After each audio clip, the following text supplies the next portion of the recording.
व्रत का महत्व हिंदू धर्म में अत्यंत गहन और आध्यात्मिक है। इस व्रत का पालन भगवान शिव और माता पार्वती की कृपा प्राप्त करने के लिए किया जाता है। इसका नाम प्रदोष इसीलिए रखा गया है क्योंकि यह व्रत चंद्र मास की त्रयोदशी तिथि को शाम के समय, जिसे प्रदोष काल कहते हैं, इसीलिए रखा गया है। पुराने समय की बात है। एक नगर में एक गरीब ब्राह्मण और उसकी पत्नी रहते थे।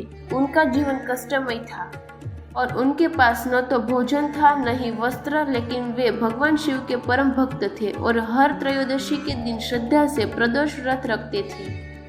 एक दिन भगवान शिव अपनी पत्नी माता पार्वती के साथ कैलाश पर्वत पर निवास कर रहे थे। पार्वती जी ने शिव जी से पूछा, हे प्रभु, आपके इस भक्त पर दरिद्रता का प्रकोप क्यों है? क्या आप उनकी मदद नहीं करेंगे?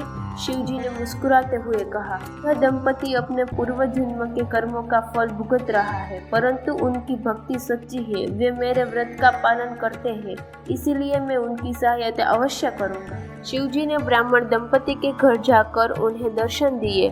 उन्होंने ब्राह्मण से कहा, तुम्हारी भक्ति से प्रसन्न होकर मैं तुम्हें यह वरदान देता हूँ कि तुम्हारे जीवन से सभी कष्ट दूर हो जाएंगे, तुम्हें धन धान्य और समृद्धि प्राप्त होगी।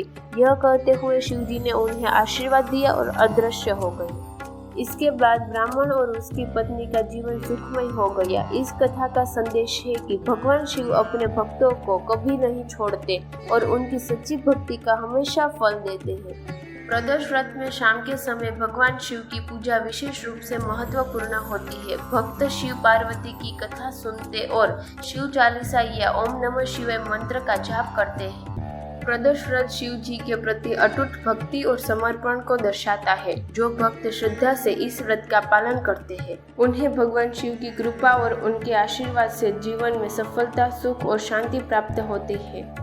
यह कथा यह भी सिखाती है कि सच्चे भक्त को भगवान हमेशा सहायता प्रदान करते हैं, चाहे परिस्थितियां कैसी भी हो।